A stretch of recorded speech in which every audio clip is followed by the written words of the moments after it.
everyone. My name is Tania, and today I'm honored to welcome Oxford physicist, archaeologist, cosmologist, futurist, planetary healer, author of multiple books, including The Cosmic Hologram and even Cosmos that she co wrote with Dr. Erwin Laszlo.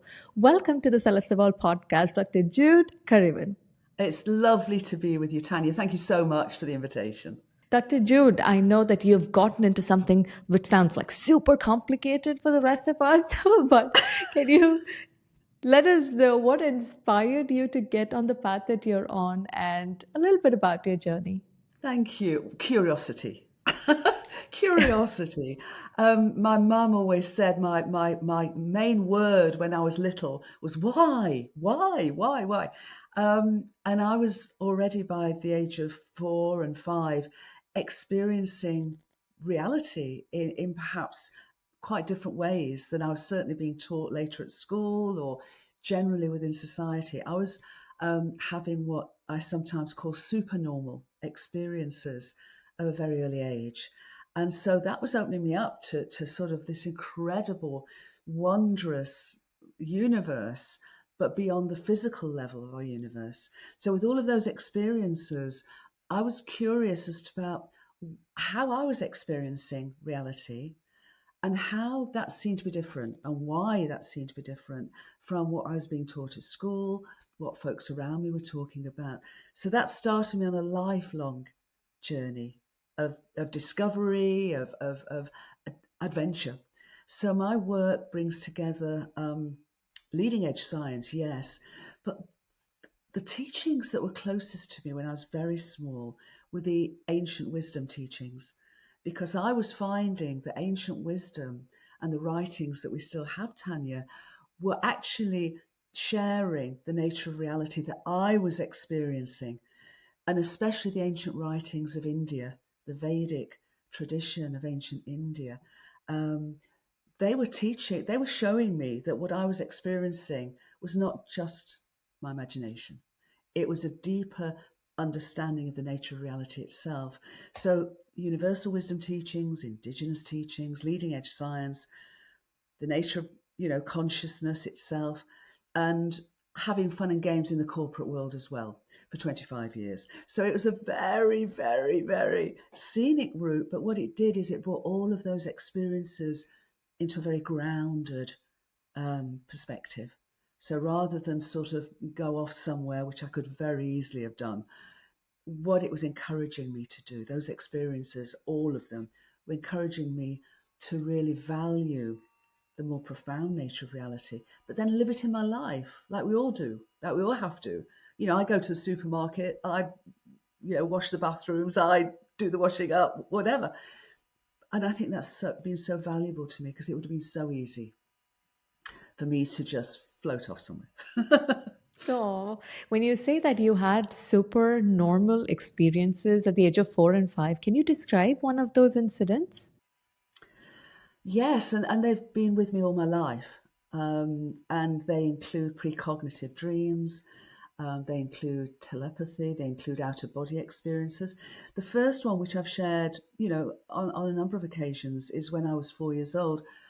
I was in my bedroom and a discarnate light, like an orb, came into the corner of the room. And I heard a voice, not through my ears, but in my inner hearing. And that voice was so kind, so loving, so welcoming. And it basically invited me. It invited me on this lifelong journey of inner and outer discovery.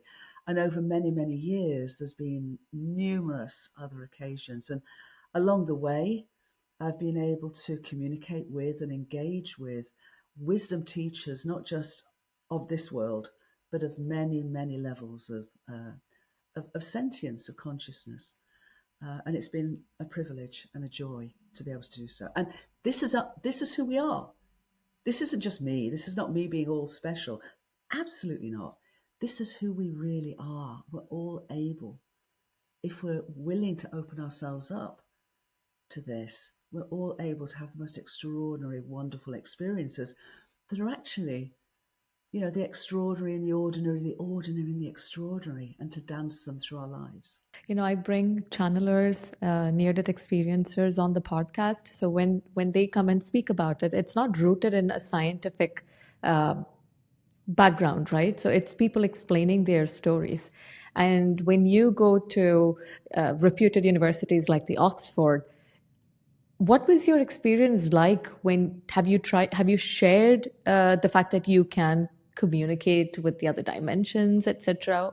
How are the people there in such, like, I'm assuming they're very logical, so they are not probably open to it, but what's the truth there?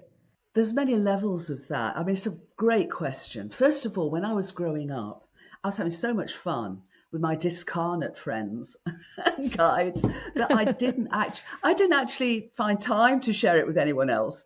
And I know my mum would have been open and loving of it. She wouldn't have dismissed it at all. But even with her, I didn't share those adventures. It wasn't until I was well into my late 20s, early 30s, because people were coming up to me without me saying anything in corners of parties and wherever and saying, I've never told anybody else about this, and then they tell me their stories. And I realized that it was time to share my stories to help people feel more comfortable in sharing their stories. So at Oxford University, I did a master's degree in physics. I specialized in quantum physics and cosmology.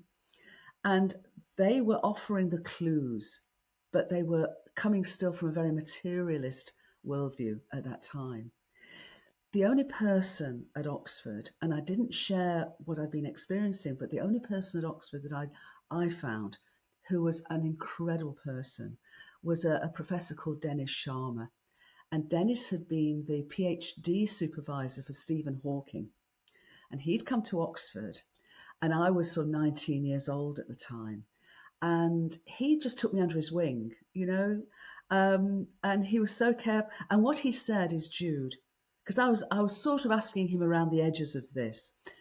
And he said something that stayed with me all my life. He said, Jude, no matter what, follow the evidence wherever it leads. Don't be afraid to do that. Just follow the evidence. And that's what I've done ever since. It's only in later years that I've found more and more scientists now are open to this, having their own experiences and being prepared to share them. There are a number of books out now, the spiritual awakening of scientists, the spiritual journeys of scientists, and of course, the quantum physicists, people like Max Planck and Albert Einstein himself appreciated that, mind and consciousness aren't what we have. They're literally what we and the whole world are. So these were incredibly courageous scientists, but that was the only way to explain what they were discovering. And now we're in a much, much, much stronger position 100 years later with all the evidence we have to say such unitive reality is not an aspiration. It's not I wish it were. It's our existential reality. And we have the evidence now. So compelling. So when you say that you could hear guides and you could hear voices, is there anything in science that can explain what is happening in what is that phenomenon? Yeah, very much so. But not the old paradigm of science, not the old mechanistic, Newtonian, materialist science of separation, where the physical reality of our universe is the only reality. This is what the quantum physicists were starting to peak beyond.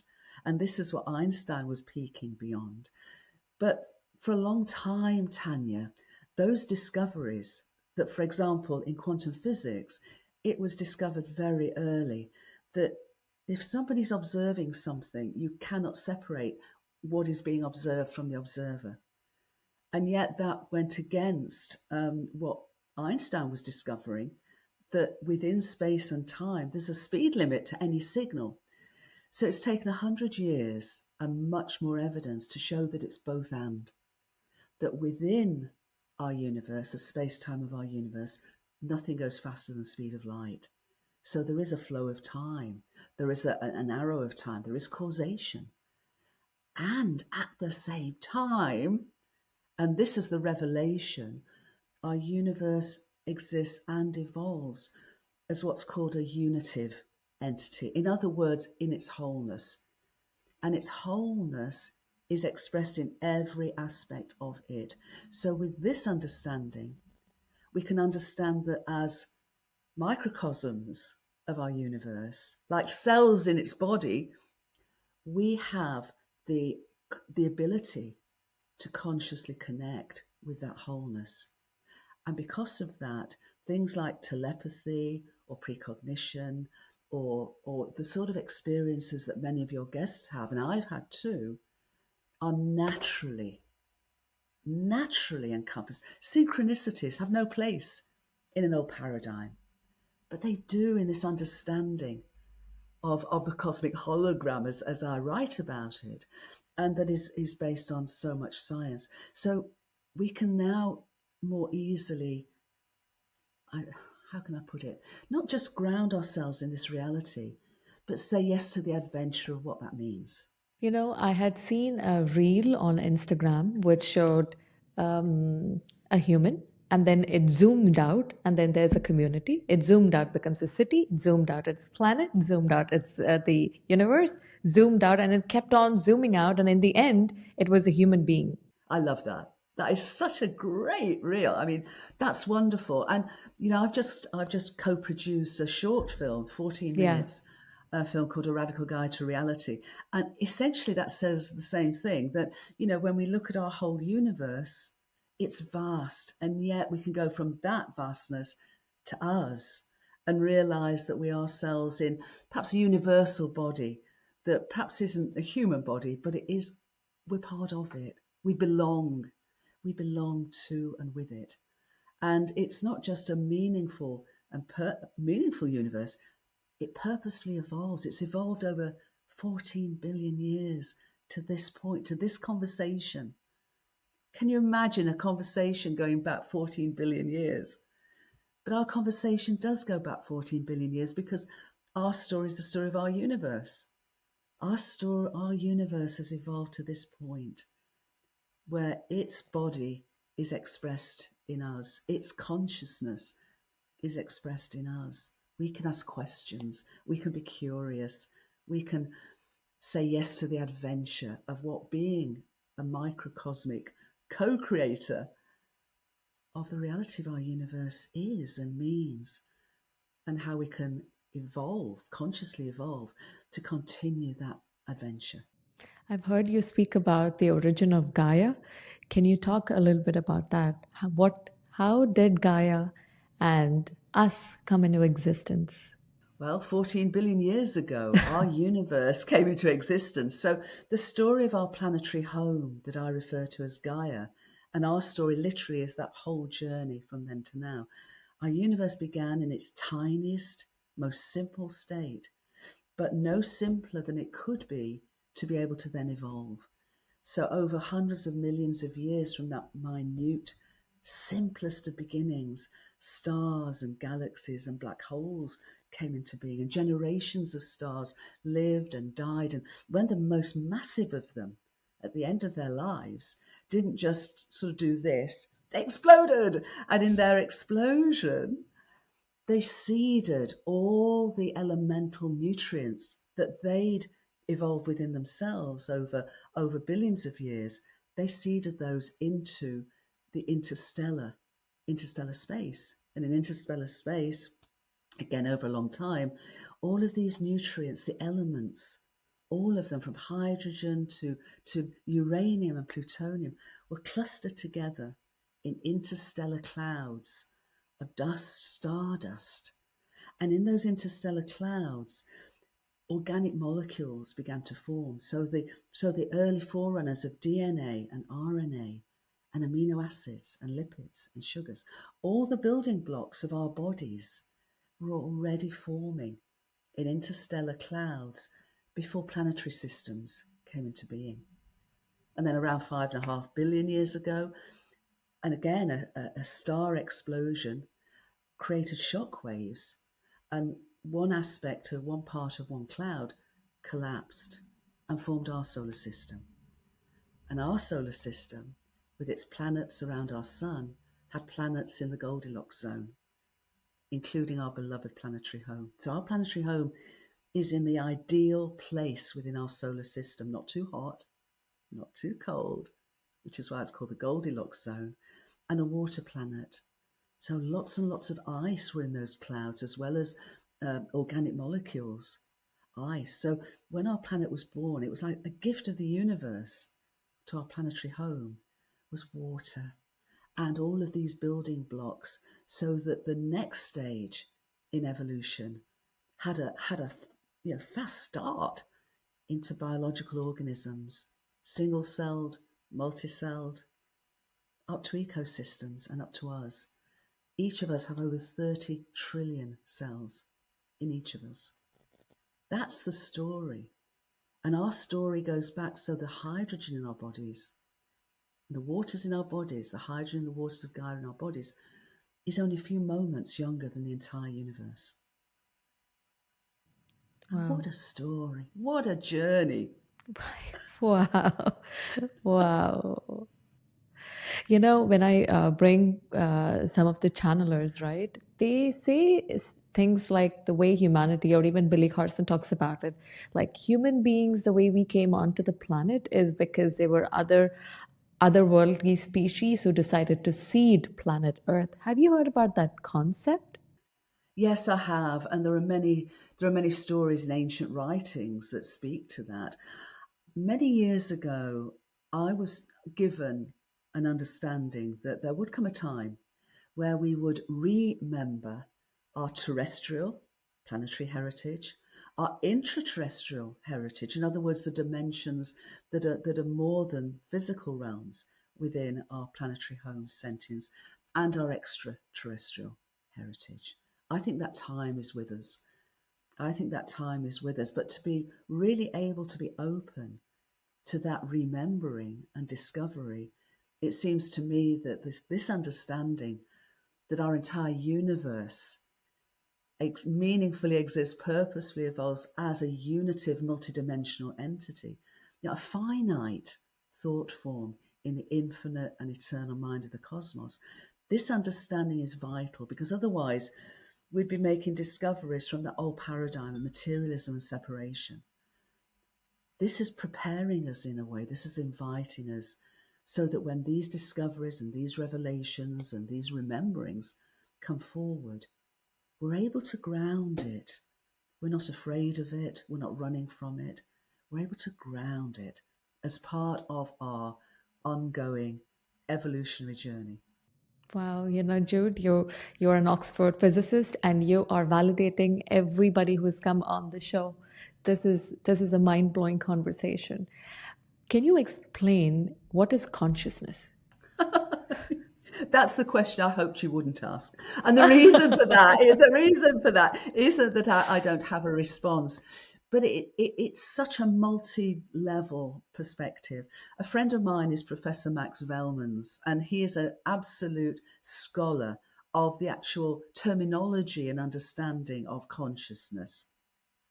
So what I say is, and he's agreed, he signed me off on this, so which is great, is that mind and consciousness aren't what we have.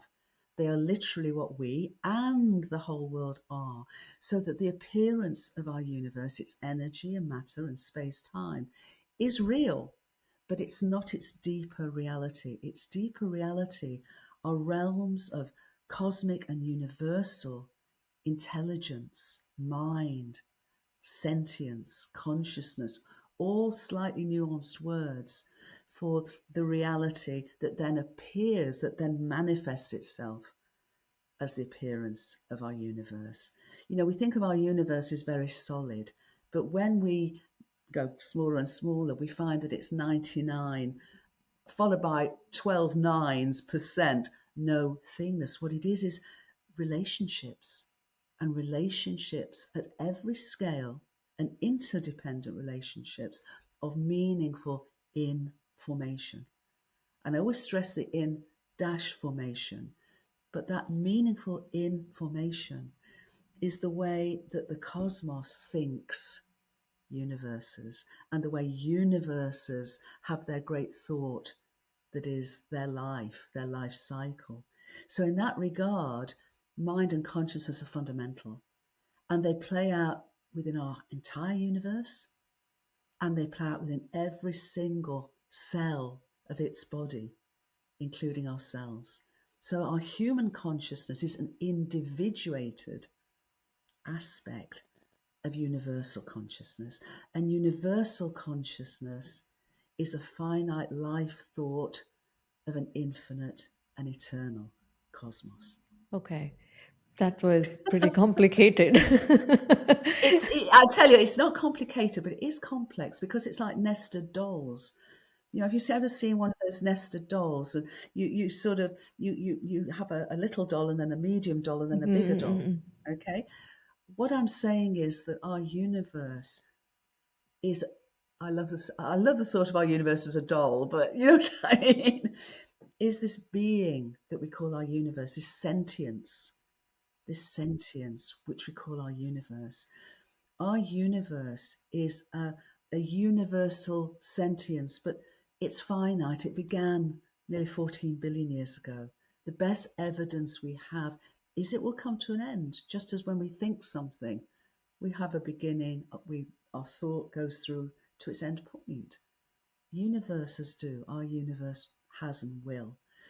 And yet every wisdom teaching, because it's so beyond our ability as human beings, very, very rarely I've had in my life direct experience of infinity and eternity. And you know, they are so, you can't speak of them. They're beyond words. And I suppose that in as a human being, love is the closest. A feeling of love, overwhelming love. I don't mean romantic love, but a love of nature, a love of a baby, you know, a love that is unconditional. That's the closest I can get to speaking of the infinite eternal cosmos that I've experienced. And within that, our universe is, as I said, a great thought rather than a great thing. And we are individuated thoughts. You know, our thoughts are like tiny little cells, like tiny little pixels of its great sentience. You know, everybody who comes, I mean, not scientists, but everyone who comes on, they say, when I ask them, who is God? The answer that comes through is love. So, what is it that we don't understand about love? Is the love that we experience in our reality act the true love? What is this unconditional love that the near-death experiencers talk about, and they want to go back to it, but they're not able to find it over here? What is it? Well, first of all, you know, English is not a great language for describing love. We don't have many words for love, and so the word in English has to really take a very broad spectrum of what we feel and think about love. The ancient Greeks and other languages have a much more nuanced understanding. And they speak of romantic love, they speak of love of friends, they speak of love of that's transcendental. They speak of unconditional love. When we speak of love in, I think, the way we are exploring now, yes, I would agree. And I would also say that God is everything and everywhere and all being, all being. So everything is pervaded by love. And I would even describe that our entire universe isn't just living, it's a loving universe. And by love, in this regard, I mean relationship and right relationship, where essentially, and Indigenous teachings talk of this, they talk about being in right relationship, which is a relationship of reciprocity, relationship of kindness, relationship of care, relationship of mutual support, right relationship. And when, as a cosmologist, over nearly 70 years now, I started very young, I would wholeheartedly say our universe is not just a living universe. And by living, I don't just mean biological organisms. I mean literally a mindful, conscious, sentient, so living universe. It is also loving. And why have we forgotten it? That was the question, wasn't it? Why is it hard? I think for me, the story of our universe, the evolutionary story of our universe, enfolded by love, is also a story of evolution, evolutionary progress. And as evolution progresses, it moves from simplicity to complexity. And it's come to the complexity of what a human being is about. And we're pretty complex. The point is that we also, as an archaeologist, as an anthropologist, when I go back and look at the whole story of humanity, I see that until a few thousand years ago, relatively speaking, we didn't view ourselves as being individuated really from the web of life. We saw ourselves being very much part of a living world, the web of life. And my sense is that to continue to evolve, we almost had to take, I don't call it a detour, but we had to go into that journey of who am I? Who is Tania? And so as we went onto that journey over thousands of years, we realized a sense of self, of individuated self, which was different from what we'd experienced until that point. And we've gone down that route progressively, more and more and more, perceiving we're individuated, which of course we are.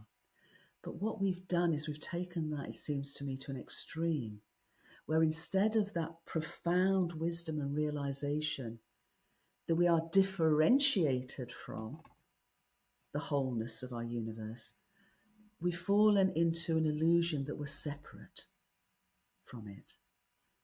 And now we're remembering and we're getting the evidence to show that we're actually inseparable and interdependent. And yet we're now at this point where we can evolve from this place rather than from a place, say, 15,000 years ago, where we wouldn't have taken that journey, where we wouldn't have learned so much about ourselves. And also what we no longer wish to be, how we no longer wish to live, how we do want to love and live as a human family and as inseparable from the vast communities of life that more and more now we realize are throughout our universe. This is true. All of us want to go back to the time when we all used to have a much more close-knit communities, families. Like I want to get into those kind of situations or that reality. But then I realized that in the social media is everywhere. So this sort of individualism, materialism, consumerism has spread everywhere. And even if you go to a different place, like let's say even if it's India, where you think that there would be a more of that community based thing, but like the things that people speak in India would be the same things that people speak in the US or in the Australia. Absolutely. And I've experienced that for myself because I've traveled, to some 80 countries, including India, on several occasions and many others. And you're right. And I do feel that is now changing and for a number of reasons. I feel, first of all, the evolutionary impulse of our universe is flowing through us. And it's inviting us to wake up, to remember who we really are, as you so beautifully describe it. And it's also pushing us because we cannot continue to live the way we have been and hope not only just to survive, but to thrive as a species. We cannot. And I think more and more and more people are waking up to this. And it's globally. It's not just, you would think, I agree, that the ancient tradition of India would be predisposed to this. And people are waking up in India. And they're also waking up in Peru, and they're also waking up in Australia, and they're also waking up in the US and Canada and Europe and elsewhere. It's almost as though our entire human family is waking up, but some of the human family, and not necessarily women or men or this ethnic sort or whatever, people are waking up as individuated microcosms of this wake up, wherever they are, whatever walk of life they're in. And I think that's really key, because that means that it's just that bow wave of potential. And it's like the I hate this term, but early adopters of consciousness. but but it isn't, and as more and more folks are, people are finding each other and sharing with each other. And the sort of work you're doing is so important, because you're inviting these conversations of what it means to wake up and to find each other, and then to serve the good of the whole as we go through this incredibly turbulent time, but a time that I describe sometimes as a metamorphosis, as a transformation in who we are and who we can evolve to be. You know, I do not know so much about the nature of reality, but there was something that sparked in me last year when the war happened between Israel and Palestine, and then our social media was filled with the children going through difficulties. It really, I think it I wanted to help, but I couldn't help, and I didn't know what needed to be done. And then somewhere I saw that, like, if you focus, like whatever you focus on, would expand. So if people keep focusing on the children and the war, then that is what is going to expand. So they asked the channelers, and you know, there are these podcasts that I used to listen to, I still do. They said that now we need to focus on building the new earth. What is this new earth? If all of us focus on the new earth, we can create that reality. Can you explain a little bit about that? Is that happening? Do you think that's happening right now? How do you think?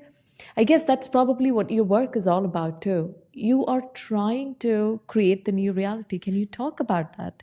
Rather than create it, I would say serve it, because for me, this is much bigger than any of us. And for me, it's, you know, as a cosmologist and many, many other hats, seeing the evolutionary impulse that is literally embodied within our entire universe and within our planetary home, and therefore within us, flowing through us. We are literally evolving. We are in a process of an evolutionary flow as we speak. The question is, where will that flow take us? And what happens when a system, whether it be a universe or a planet, when it continues to evolve, it moves from simplicity to greater complexity. Every time that happens, it happens through cooperation. It happens through, you know, when a single cell became a multi-cell, there was cooperation between cells. When multi-cells became more complex bodies, there was more cooperation. So that collaboration, that cooperation, and healthy competition has created a push-pull throughout the whole story of our planetary home, so more than 4 billion years. Now, what happens is that underpinning this evolutionary impulse are what are called attractor basins of information. And what they are is they're effectively the collective level of sentience, consciousness, mindfulness, complexity that underpins the appearance.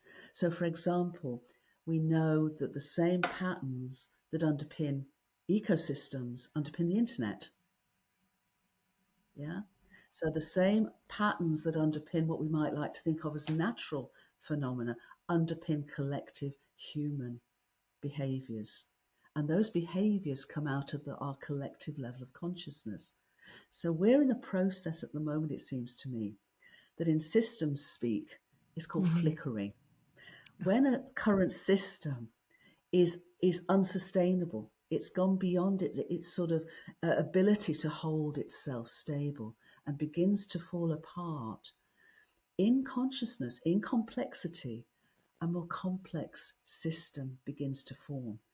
A sort of a higher complex attractor begins to form. We could say a high frequency. We could say a higher frequency attractor begins to form. And what happens, the old system, as it's falling apart, also has this intimation that something higher, something better could be. And it flickers, and then it falls back, and it flickers, and it falls back. The point is, when enough sentience, when there is enough consciousness at that higher level, can stabilize, the whole system jumps. The whole system, the old falls away and the new comes into being, and it can happen very quickly. And that's what I feel is happening within our collective consciousness, our collective psyche at this moment. Wow, that's beautifully explained. You speak a lot about the indigenous people and ancient wisdom. How do you get access to that information? Is it through books or do you actually meet them? Oh, meet them. I mean, the ancient wisdom is we're very fortunate. We have some wonderful literature, especially as I said from ancient India. You know, the Vedic tradition of India, the Bhagavad Gita, the Upanishads, speak to this. They speak to this understanding of the nature of reality as innately mindful and conscious. And they talk about its interdependence. Beautiful metaphor called Indra's net in classic Vedic tradition. It describes reality as comprised of numerous jewels, and the facets of each jewel reflect all the other jewels, and they're connected by golden threads. And that is a cosmic hologram Oh, yeah. in far more poetic language, where the whole is expressed through every part, and every part is an interdependent inseparability and yet wonderfully diverse parts of the whole. So these are the sort of teachings and the wisdom that we have that have been so incredibly, I've been so incredibly grateful for, but I feel all of us should be, because they are helping us remember that this is the deeper nature of reality. And yes, Indigenous teachings, traditions. I've traveled from, Alaska and the tradition there to South America, to Australia, to Hawaii, to New Zealand, to China, to India, to Egypt, and to my homeland in the United Kingdom, the Celtic tradition and the pre-Celtic traditions. So again, all these wonderful Indigenous traditions at their heart say the same thing, that at the heart, everything is love. They say the same thing. You know, there's a book called Taoism that I have where it says that Tao, I guess Tao probably means love. Tao is that which you cannot describe other than through poems or music or a song, etc. And the moment you are able to describe it, you have lost the meaning of Tao. Yes. You know? Yes, I know. And they also, the Tao and the Tao Te Ching say, in the beginning is the one, not was, is the one, still is, always is the one. The one becomes two, the two becomes three, and from the three, 10,000 things are born. So it too speaks of the wholeness of all that is, but that wholeness differentiating itself so it can explore itself, it can experience itself, it can evolve. And that's what's happening. You've traveled the world, right? And you've spoken to all of these indigenous people and people with ancient wisdom. Do you recall any particular time when you had this profound knowledge or something that you remember that you have that you hold close to your heart from all these travels that you've had? Oh, so many, Tanya. It's like asking me for nearly 70 years of journeying step by step by step. Yeah. What I would say is coming back to that, is that when you spoke to this so beautifully earlier on, and it does come back to the most profound teachings are those of love, that those that reveal that we are love, that this is our innate nature, that our universe is love, that everything is interdependent with everything else. Everything is alive, not just, I mean, Indigenous teachings and traditions are so powerful in this regard. It's not just Tanya and Jude and trees and animals. It's mountains, it's rocks, it's waters, it's Gaia's atmosphere, it's Gaia herself, our planetary home as a sentient being. Literally, the whole universe is living. And the native tradition of North America talks about all our relations. We literally are related to the whole of reality. Every being, everything in existence has meaning and purpose and is related to everything else in existence. Let's talk about time. I've watched Pamela Raylan, who can channel humans from the future. So she speaks to humans from the future, from 2050, 2500, and she also speaks to humans from the past.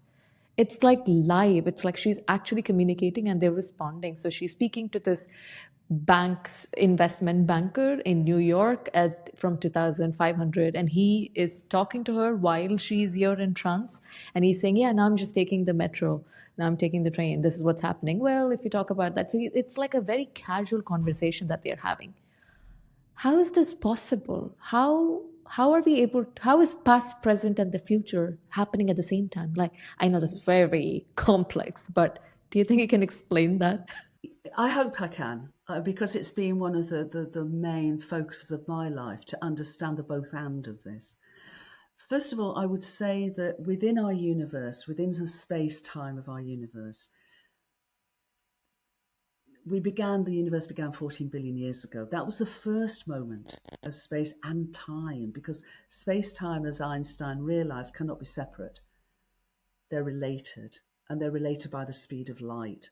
So it means that within our universe, within space-time of our universe, nothing can go faster within space-time, nothing can go faster than the speed of light. But also what that does is it creates a beginning. And it creates, in its simplicity, it creates a one-directional flow of time from the past to the present and unfolding into the future. Within space-time, the future is not written. The future is not in a block.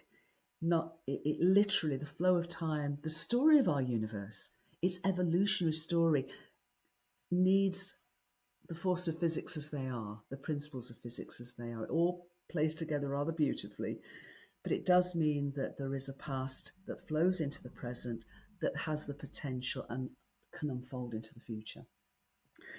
What we do realize is that the past, the story of the past, is actually written within the informational field of the universe.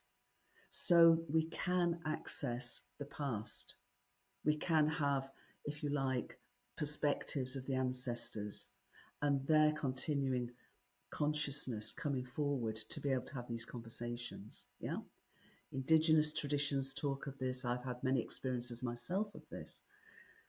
In terms of future, we seem to have, the best evidence we have you ever seen a ship or a boat on a lake? And have you noticed there's what's called a bow wave at the front of it? So as the ship moves through the water, there's like this turbulence in front of it that goes either side of it. That's called a bow wave. The best understanding we have at the moment is that in the near future is that bow wave of potential, that bow wave of possibility. It's not yet written. It's not yet coming into existence within space-time, but it's potentially doing so. And there are some gifted clairvoyants, gifted mediums, gifted channels that I think can tap into that potential, that possibility as it comes to us. It doesn't mean that the future's written. It means that there is a potentiality of that coming into existence, which then helps us to understand precognition and things like precognitive dreams and other things. But I wouldn't say that, and I'd love to have the conversation with her, because I think there's, from what I've experienced and what I understand, speaking to many, many folks, there seems to be possibly a sort of decades, but not thousands of years forward, not hundreds of years forward, but maybe a few years, and a decade or maybe more. We're still learning about this, but I would say everything that I'm aware of supports that perspective rather than somehow the future's determined. Because if it is, what's the point? We may as well sort of pack up and go home. It means we've essentially, what's free will? What choice does it matter? Do you see what I mean? And I think what I'm describing is much more empowering and actually also plays with the science and also with those and honors those experiences too. No, what you said is right, because Pamela, when she channeled she meets a particular person. Let's say her name is Jude, Dr. Jude from 2000. So she meets Dr. Jude from 2000, and then she goes into her house, and then she sits with the Dr. Jude, and then she drinks a cup of coffee, and then they discuss about, okay, what's happened with the US.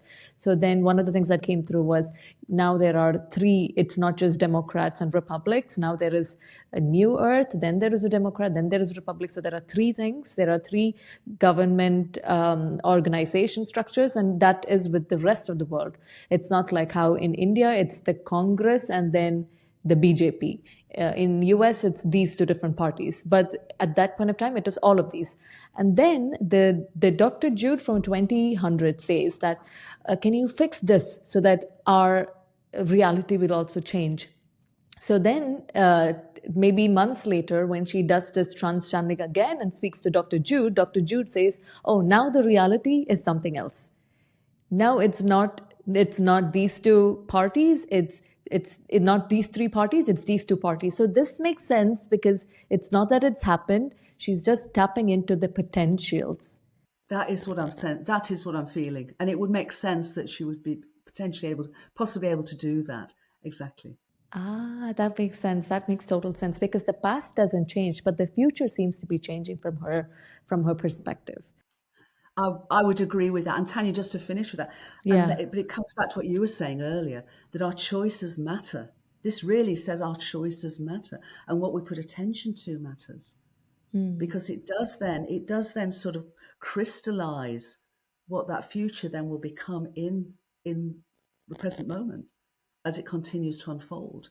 So it's really important. It's really reflecting what we've explored today, doesn't it? Yeah, it does. There was a post that I read where he says that, okay, what if it's not the present that's influencing the future? What if it is our future self influencing our current actions? What if the future self is telling us what to do so that you can change the future?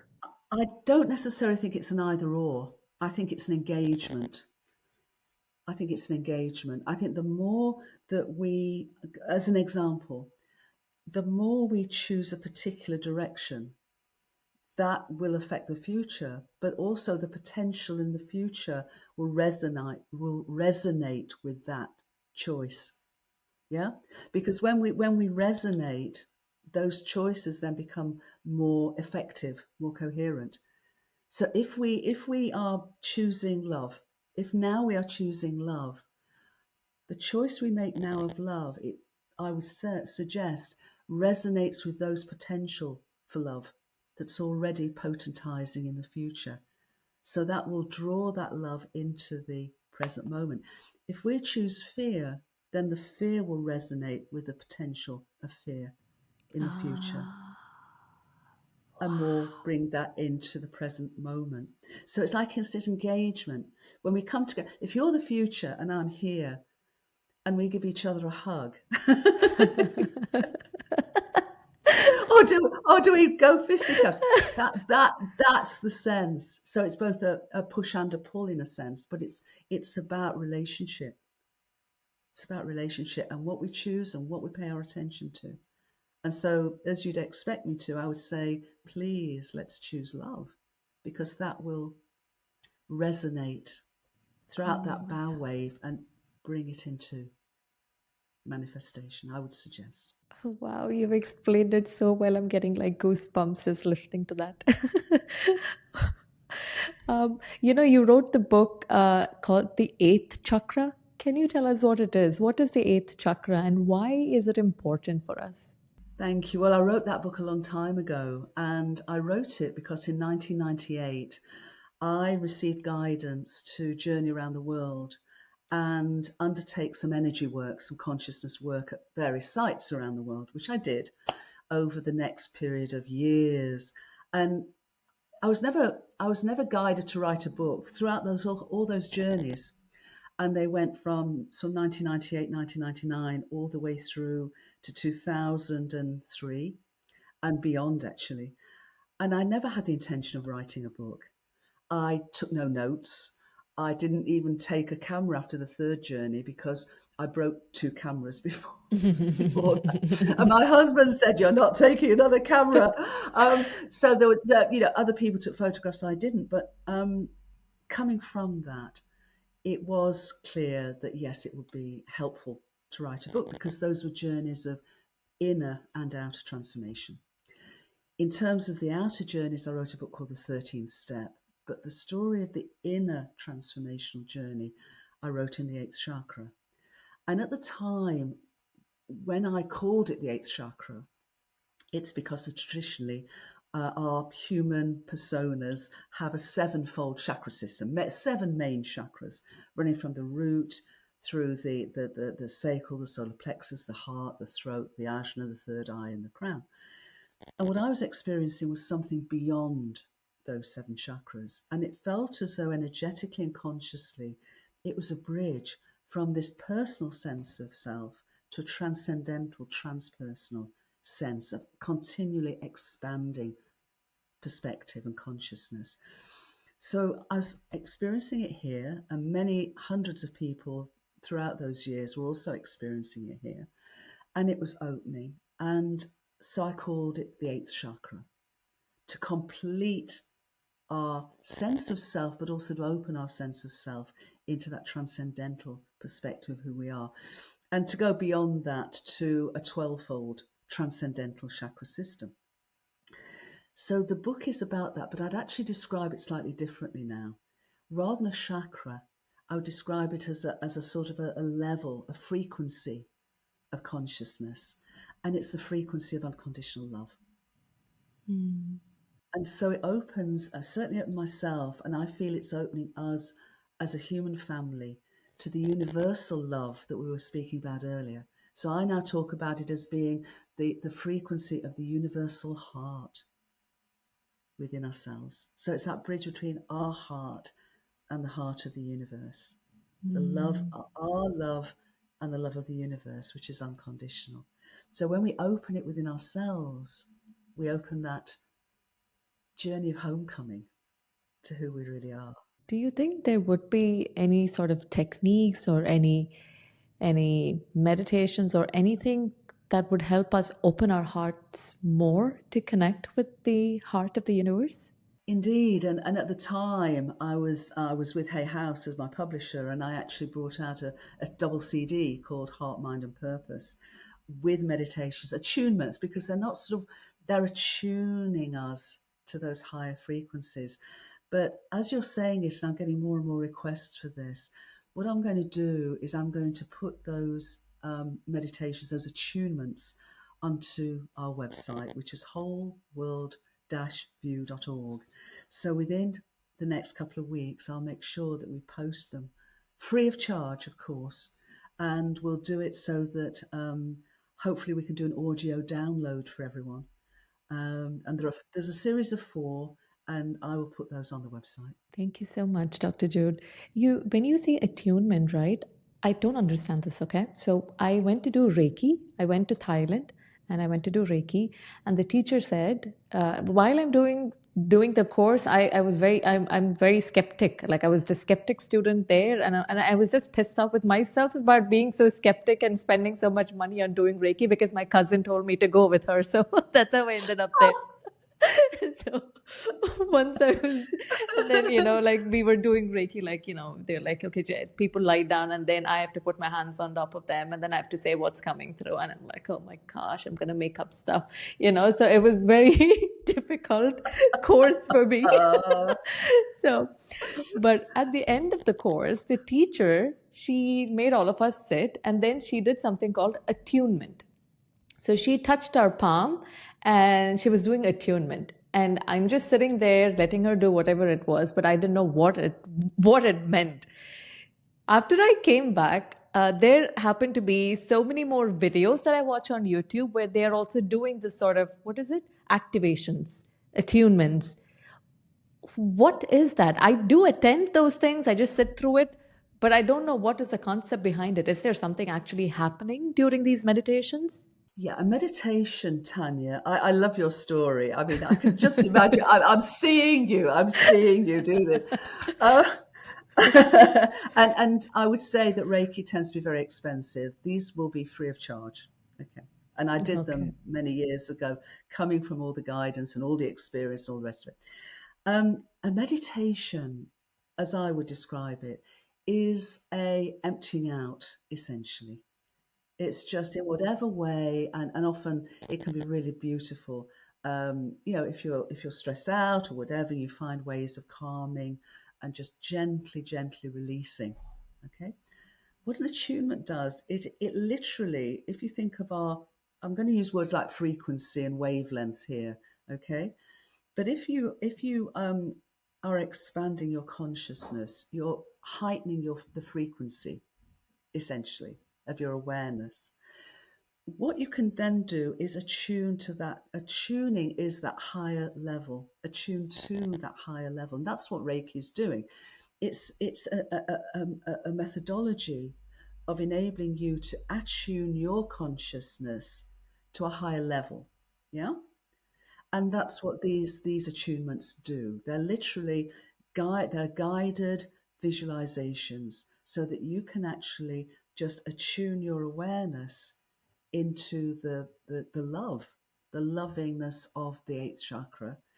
Also with attunements, you can actually have conversations. I mean, essentially, what channels are doing is they're attuning themselves to the understanding of what's coming through or the messaging that's coming through. It's literally, if you have a radio set, you're attuning the frequency so a particular station comes through. What you're doing in any attunements is you're attuning yourself to whatever level of consciousness, sentience, whatever it may be, so that you can in some way engage with it. And so the attunements that I'm going to put on the website really invite you to attune your awareness to that of universal love. That's beautiful. Dr. Jude, when you speak, right, I feel like you know answers to almost everything that I ask. It's like you are chat GPT, like AI. Do you think you're channeling right now? You know I've everything. never been called Chat GPT before.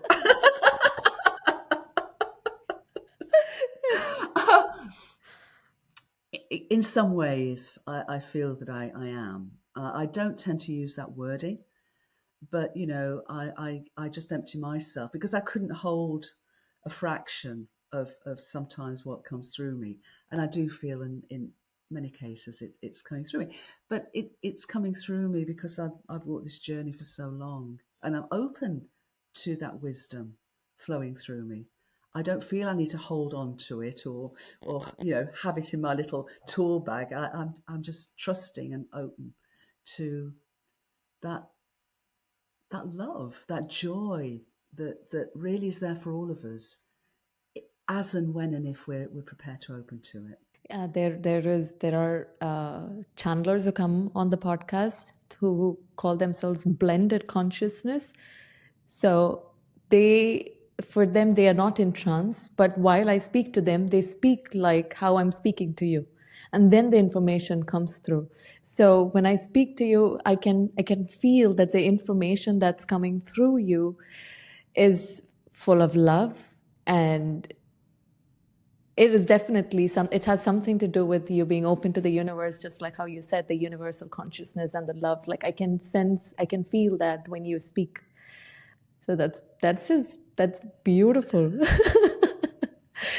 That's very kind, Tanya. And I don't describe it as blended because each of us, our individuator consciousness, has so many levels to it. So however we describe it, I prefer to experience it and invite others to experience it as I know you do. And then in a way what we call it is less important than what we do about it. How do we live that in our lives? How do we bring that into our lives to serve others, to serve the good of the whole? And by whole, I don't just mean other people. I mean literally the whole. Jude, Dr. Jude, you spoke about disease a lot. So if we are open to, the universal love, probably we wouldn't have diseases, I guess. Well, I think, we're part of also a beautiful universe where um, there are such things called diseases. There are things that sort of, and often those diseases, they cull vulnerabilities, but they also help to evolve. Some diseases have actually been evolutionary in what they've been able to support. When I talk about disease, I tend to say dis-ease, and I talk about we have a dis-ease of separation. In other words, we're out of easefulness. It doesn't mean that I'm necessarily saying that all physical challenges will somehow miraculously go away. I would say that the Indigenous traditions that I've been privileged enough to experience have a very healthy, where they're able to have very healthy life ways because they are in harmony with their environment. They're not eating processed foods and lots of sugar or drinking lots of alcohol or whatever it may be. They're in balance and in harmony with their surroundings. So they are healthy, and sometimes they become ill. And the shamans are wonderful at helping through that process. But what I'm really talking about is a collective dis-ease of of separation, where we've seen ourselves separate from each other, separate from the world, and that is lonely. That is incredibly lonely, as you were referring to earlier. So for me, we're in a place now as we wake up to remember that we're inseparable. We're unique, each of us, but we are inseparable from the whole. It's time for us to release and heal the trauma of that dis-ease. So what you mean to say is that if even if I get better, unless and until everyone on the rest of the planet is doing good, I'm not completely healed or I'm not completely there. So for all of us to heal, everybody on the planet needs to heal. Yeah, I mean that's a journey. That is a journey. But the more of us that heal, the more that opens the potential for all of us to heal. It goes back to what I was saying before about flickering and the other things I was saying. The more we can do that within ourselves, be peaceful within ourselves, be loving within ourselves, the more we can heal that dis-ease of separation within ourselves, then we're doing that for everyone and for our planetary home, and essentially for the evolutionary progress and purpose that can is so I just feel it, Tania. It's inviting us. I just feel the invitation of the universe. The universal heart of the universe is inviting us to activate the eighth chakra, to activate the universal heart within us, um, and love each other and love each other and love ourselves and love each other and love our planetary home. And you said earlier about complicated. That is probably as simple as it can be. And not easy. I never said it's like you. It's like you in the Reiki. It's not necessarily easy, but it is simple. It is simple.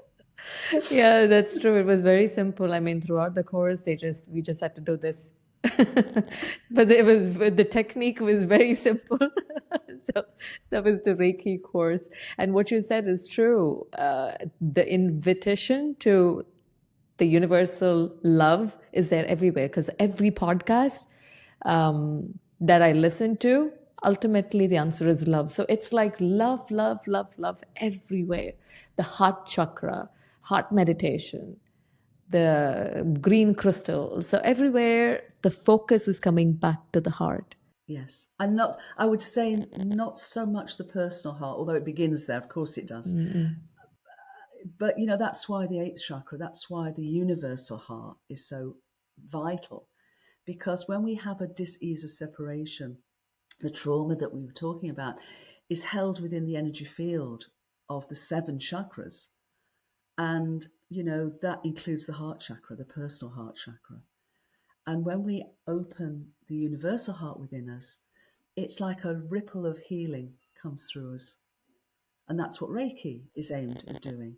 in a different, different way, but it's the same perspective, it's the same understanding that when we open ourselves to higher consciousness, which is love, which is unconditional love, then that ripple goes through the entirety of who we think we are, but who we are really, to self as an individuated level.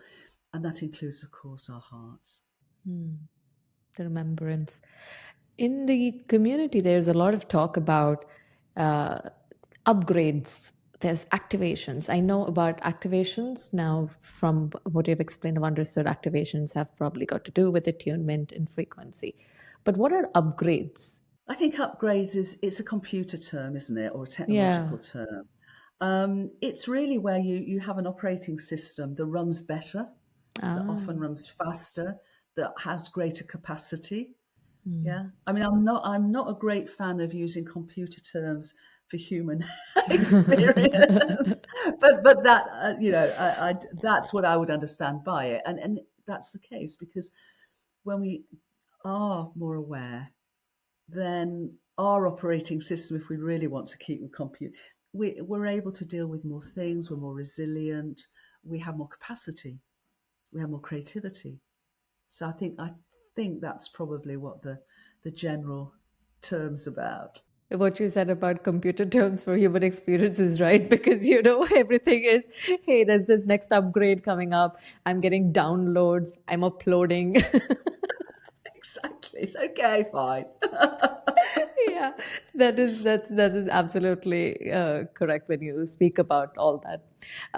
The children, right? The children that are being born today. Do you think their consciousness or their operating system is upgraded version, full computer terminologies? Oh, I certainly feel that yes, I do. I feel that each generation comes in with that step forward in terms of evolutionary potential. And as an astrologer as well as a cosmologist, because astrology is really the science of universal consciousness as it applies to our solar system and the relationships and the interdependencies of an essentially sentient universe. So, we're entering now the age of Aquarius. Pluto has entered Aquarius. We've got a huge era changing time in this next couple of years through the astrological progressions, but also the evolutionary progressions.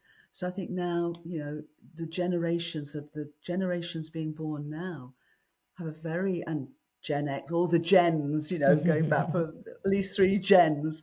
But, the generations that are recently born and are being born now come in with a very different perspective than we did. And they're surrounded by a social environment that's very different from ours was. For me, it means that evermore, it's what our choices are as parents, as adults in every way. And you talked about social media and all the issues there. We've really got into a very diseased, set of situations and circumstances and technologies. And yet, unitive science, which is what I share, the implications for technology of unitive science are themselves profound, because we would bring this awareness to our technologies. So the technologies, don't have to be what they have been. They've been moved by our level of consciousness, by our level of collective consciousness, and our economic system that's, created algorithms that are all there for profit, and not to support society. So we can change that. We can change that. And that's the choice that's in front of us. That's beautiful. When you talk about technology, the next question that I had for you was, what did you think about AI? Again, I think that the role of AI is different from the role of humanity. In my experience, and I'm working at the leading edge of AI in many ways with some folks, it's the consciousness we bring to it that is reflected back. And AI is not inherently creative. It's not. What it can do is array vast amounts of information and bring them together and in a beautiful summarized way and reflect back. But, when you ask a question of ChatGPT, depending on the prompt, it will come back with a different answer, because it will go through all of its database to find something that resonates with that prompt. So if you come from a prompt of love, you'll get love responded back. If you go from a prompt of fear, you'll get fear responded back. And at any time, in my experience, AI, because I don't think this is its role, AI isn't the evolutionary potential. That's us. That is us. It can be a wonderful companion. It really, working with AI in the way that I am doing is really, really great, because it can speed up sort of discussions and, conversations and all the other. What it can't do is it can't innovate to something that's not been thought of before. It cannot innovate to creativity and an evolutionary potential. It can reflect what is there now. It can reflect the leading edge of what is there now. But to go beyond that, I do feel, is our role. And if we give that to AI, first of all, I don't think it can step into that role, but it means that our own evolutionary potential is hijacked. We've hijacked ourselves in that regard. If we disempower ourselves by relying on it too much, and by asking of it too much, and by asking of it what is not its role, but what's our role? Yeah, no, it's true. 'Cause I'm a huge fan of AI, because a lot of my blog posts and then transcriptions, give it a title, give it a summary, those kind of things, I just give it to AI. So it finishes it off. Yeah. I guess it started going wrong probably when I started to treat AI like my higher consciousness. Like, what if I'm like asking, what do you think about, why am I feeling this way? What should I do? That time the answer that comes out is generic. It's generic. And it's again giving your innate, you've been evolved for nearly 14 billion years to this point. Yeah, You've thank got a God for that. long journey behind you. And now on the threshold of taking this next evolutionary leap, why on earth would we want to try and give that away? And it is trying to give it away, but we can't give it away. What comes back is exactly that. As you say, Tanya, it's generic, because that's all the capacity of AI has to be, is that generic response. Whereas you can go beyond anything that you could imagine by connecting with that. And certainly AI could not imagine. 100%. Dr. Jude, what is your understanding about dimensions? For me and my own experience is that, we talk about our universe and these dimensions, these 3 dimensions of space and 1 dimension of time, so 4-dimensional space-time. But, having had experiences of discarnate dimensions, higher dimensions, devic dimensions, and many others, that the consciousness, the sentience of our universe has many levels of dimensionality. A dear friend of mine is evolutionary biologist Elizabeth Sartoris, who has just passed, and she was incredible. She's gone on to goodness knows, but I'm so happy for her and proud of her, and I love her dearly. But she offered this metaphor, this analogy of consciousness as a piano keyboard. And she said, the lowest notes are at one end of the keyboard. And as you go up the keyboard, the notes become higher and higher and higher. The frequency becomes higher, to a point when the frequency transcends the physical world, the physical universe. But the frequencies continue up the piano keyboard. And that's when you're talking about, connecting with your higher consciousness, or connecting with, the channels, and the folks who come on your podcast are connecting with different levels of consciousness.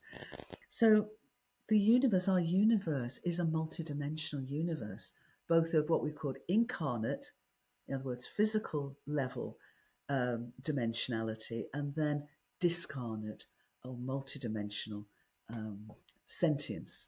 And meaning and purpose and existence. So that's what I mean. And what she says is, but it's all part of the piano keyboard. Yeah. This is the key of it. It's all part of the piano keyboard. Yeah. I was just thinking, Dr. Jude, you come from such a different background, and I come from such a different background. But what got us both together and for this conversation to unfold is our love for the universe, our love for remembering who we are and the future, and bringing up or getting closer to this new reality that we are all trying to build. So it's just a thought that came through. It's beautiful. Thank you. And it is. You're absolutely right. And there are many, many, many, many, many folks who share this love. Yeah. Who share this love. So finding each other, linking up and lifting up Yeah. together Yeah. is beautiful. Thank you.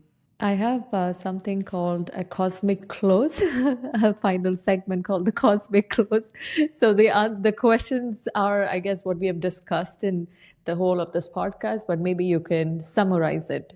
So it's actually inspired by Rupert Spira's work. So he is, and the answer that comes through every time I ask these two questions, it's which you already spoke about, is amazing. So the first question is, so what exactly is, Dr. Jude, the nature of our reality? Oh, I'm going to say love. I'm going to say love. Good one. The second question is, how may we enjoy lasting peace and happiness? Choose love. Yeah. Choose love. Choose love in our thoughts, choose love in our words, choose love in our actions. And that's love for ourselves and love for each other and love from our planetary home. That brings inner peace. That naturally reflects back to us. You know, we can say that peace is love in action. Yeah. Yeah. Do you have It any is really final? simple. It's After, really simple. after everything, it is very simple. Do you have any final message for us? I think I've just spoken it. Yeah, it's love. It is love. I mean, we're so good at complicating things. Yeah. You know, it's so funny. You could stand on a street corner and have 1,000 people go past, and they say, "What's the meaning of life?" And you go, "Love," and they go, "Okay, carry on. What's the meaning of love? Carry on. What's the meaning of love? Love is the meaning of life. Life is the meaning of love. We somehow find it really hard to sort of cope with simplicity. It's true. We just want to complicate things. We just like complicate things. Yeah, exactly. Yeah. You know, I had a lady, Genevieve Tager, who had come through, and I asked her to channel God. So I asked God about science, and he said that science, if you go down deeper into it, like what science is doing is we go in and in and in and in, and we keep splitting it up. So now you found an atom. If you go inside, you find okay, I don't know so much about science, but okay, what do you find inside the atom? So you keep digging in and you find and you keep breaking it apart. But what we are supposed to be doing is we have to go outward and look at it from the bigger perspective, the whole thing. So that was what when she channeled God came through. So that was like a very nice one. That is really lovely. And you know, science doesn't have to be reductionist. What Yeah. science is really about is a practical method of discovery about the world. So now more and more scientists are realizing that you can take things apart, which is part of the discovery, but then you also, it's a both and again. And then you need to see the whole, because if you just study atoms, you can't understand molecules. Yeah. And if you still just, you know, because each level, that level of complexity has embraces and embodies phenomena that you can't go beyond that level of simplification for. So for me, and I know he gets a bad rap, the father of science, empirical science, is someone called Francis Bacon. And there's a lot of misunderstanding and mistranslation of his words. But he wrote something that I would come back to here, and said that his aim for science ultimately was the revelation of divinity. Mm, And I feel that now we're coming back so that science is in that time of revealing divinity. true. Very true. Exciting times. Exciting times. Dr. Jude, what is it that you're working on currently that you're super excited about? You're ever curious, so what is it that you're working on right now?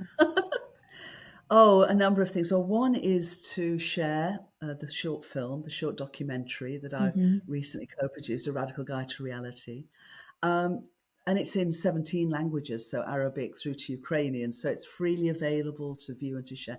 Excited about that and the educational work globally that's coming from that. So, what it shows is unitive science. So, what can unitive science do to serve the good of the whole? So, we can bring unitive science to technology.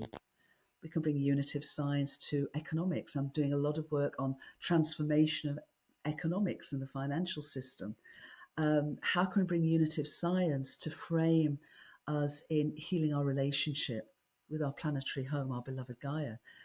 So all the things that we can then do in the world to serve transformational change, coming from this unitive perspective, a unitive narrative, underpinned by unitive science, but literally integral, convergent with universal wisdom teachings and Indigenous traditions. So that it's not just an understanding, and it's not just for the scientists. It's how do we then bring that unitive understanding into our experience? How do we embody it personally, in our communities, in our organizations, throughout our societies? That's some of the things I'm doing at the moment. That's wonderful work that you're doing. You're bridging the gap. You're like the bridge between everybody, the spirituality community, the corporate world, the health, the economic institutions, finances. That's brilliant work, Dr. Jude. Thank you so much for doing what you do. Can you tell us where we can find you and the work that you do? Thank you, Tanya. Well, some of the work, not all of the work, because a lot of it is not publicly facing. But if anyone would like to go to our website, www.wholeworld-view.org, so that's WHOLEWORLD-view.org. Lots of resources, lots of links, and I will put the attunements on there as well in the next few weeks.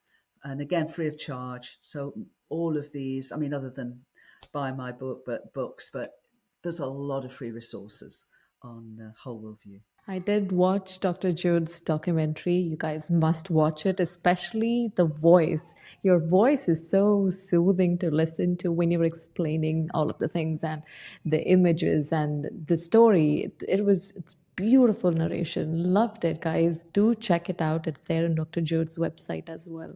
Thank you, Tanya. I'm so glad you enjoyed it. Dr. Jude, thank you so much for coming on the podcast today and speaking to us. You're doing such important work, and I hope you do so much more, and we get to have you back on the podcast again after you're doing, bringing in more consciousness into all of these institutions and the technology, etc., and then share more insights with us. Thank you so much. Oh, bless you, Tanya. Thank you for all you're doing, and thanks to all your community. And keep on keeping on. This is our journey. This is our homecoming. This is our joy. Thank you, my dear. Thank you.